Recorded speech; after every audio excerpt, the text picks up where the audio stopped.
New Orleans has a reputation as a city of magic and mysteries. The streets of the quarter are saturated with stories of voodoo, of ghosts, of death that comes in the night and takes what belongs to it. But even in a city where the boundary between life and death seems thin and permeable, the case of Margaret Laveau remains something that even locals don't want to discuss.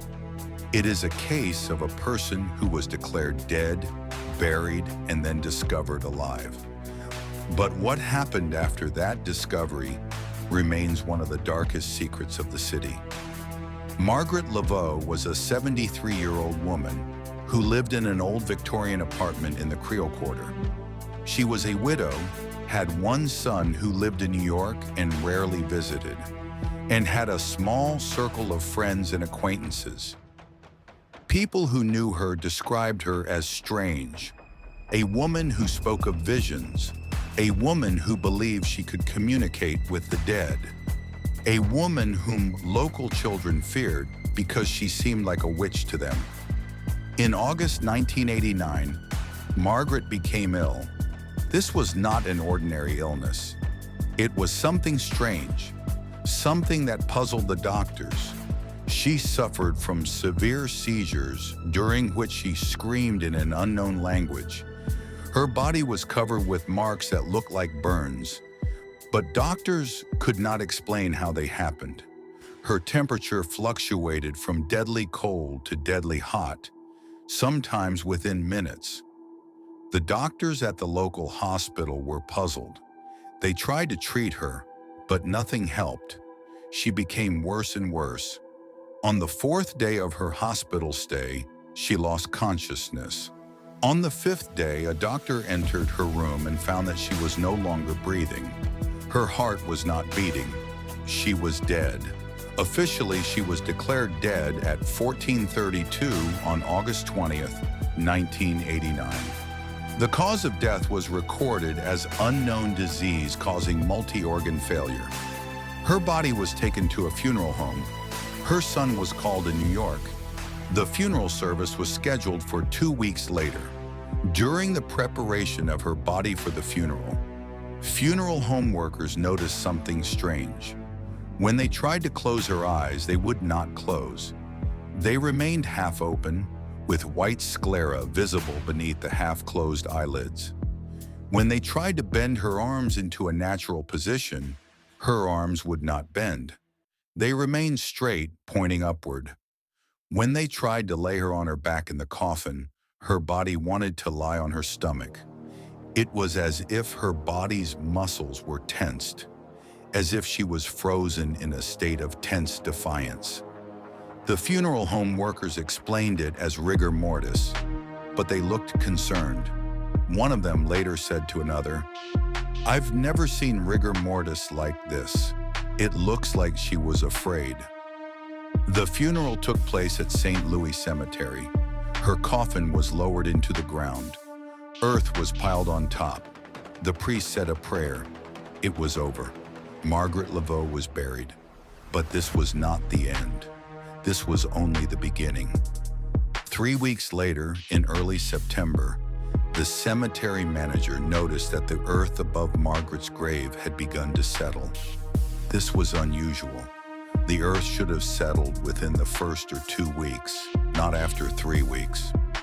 He looked at his records and found that this was only one of several graves in the cemetery showing such strange activity. All of them had been filled within the same week. All of them had begun to settle in an unusual manner. The manager was concerned. He found 2 other cemetery managers and discussed the situation with them. They concluded that something underground was causing the soil to settle. Perhaps an underground water source, perhaps a hollow space. They decided to dig up one of the graves to investigate. The grave they chose to dig up was Margaret's grave. When they opened the coffin, what they discovered left them speechless. Margaret was completely awake. She lay in the coffin with her eyes open, with an expression on her face that was a mixture of horror and anger. Her hands showed signs that she had been scratching at the top of the coffin. The wooden top of the coffin was worn and scratched, as if she had been trying to escape. But that was not all. Her body was in a completely impossible state of decomposition. After 3 weeks in the ground in the August heat of New Orleans, her body should have been in an advanced state of decomposition. Her skin should have been almost completely decomposed. The remains should have been mostly bones and mold. But Margaret was almost completely intact. Her skin was pale, slightly moistened, but essentially whole. Her face was recognizable. Even the hair on her head was still there, glistening with moisture, but untouched. But the strangest thing of all was her body temperature. Although she had been buried in the ground for 3 weeks, her body was warm, not slightly warm, hot. The measured temperature was 38.5 degrees Celsius, that of a living person. A doctor was immediately called. Upon close examination, he found that Margaret showed all signs of life. Her skin was elastic, like that of a living person. Her body had no smell of decomposition. When the doctor touched her neck to check her pulse, she suddenly opened her eyes wide and screamed. What happened next is described in official police reports as uncontrolled burst of violence. Margaret began to struggle in the coffin, screaming, hitting the doctor who was standing nearby. Her strength was inhuman. It took 4 people to restrain her. When they pulled her out of the coffin, she continued to scream, continued to struggle, talking about things that should not be named, about things in the earth, about voices that told her to lie there, to wait. She was taken to the hospital in handcuffs. She was placed in intensive care under supervision. Doctors performed extensive tests. Her blood was normal. Her organs were normal. She showed no signs of the disease that allegedly killed her. Her brain was functional. She was psychologically stable, though deeply traumatized by the experience. On the 3rd day in the hospital, Margaret asked to speak to the police. She told the detectives that she remembered dying. She remembered dying in the hospital. She remembered darkness falling, felt her life slipping away. She remembered nothing until she woke up in the coffin. She said that when she woke up in the coffin, she was in complete and absolute darkness. She could not move. She tried to scream but could not. Her throat did not work.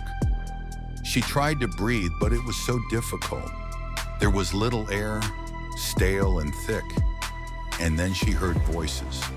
They sounded like women's voices, but they were wrong, distorted, as if they were speaking underwater or through a thick layer of fabric. They spoke in a language she did not understand, but she felt their meaning. They told her to stay there. They told her that she no longer belonged to the world above. They told her that now she belonged to the earth, that now she belonged to them. "How long did you hear these voices?" asked the detective. "Always," Margaret replied. "They never stopped. They told me to lie still, not to move, not to breathe. They told me that if I listened, if I was good, they would give me peace." "But you didn't listen," said the detective. "No," Margaret replied. "I was too afraid." Margaret was released from the hospital a week later. The doctors didn't know what else to do. She was not sick. She was not physically injured. Psychologically, she was disturbed, but not insane. She was released with instructions to follow up with a psychiatrist. Her son came from New York to pick her up. He was in complete shock at what had happened. First, his mother was declared dead. Then she was buried. Then she was found alive. He didn't know how to deal with it. They left New Orleans within a week. But the story doesn't end there. 6 months later, in March 1990, Margaret was found dead in her apartment in New York. This time, death was final. The autopsy showed that she died of a heart attack, a completely natural death. No signs of violence, no signs of poisoning. She was cremated at her family's request. But in the funeral home in New Orleans, where her coffin was prepared after her first death, people still talk about her. They say that from time to time, especially in the twilight when the earth stands between day and night, they can hear voices coming from the earth of St. Louis Cemetery. Voices of women speaking in an unknown language, calling names, offering peace to those who agree to stay.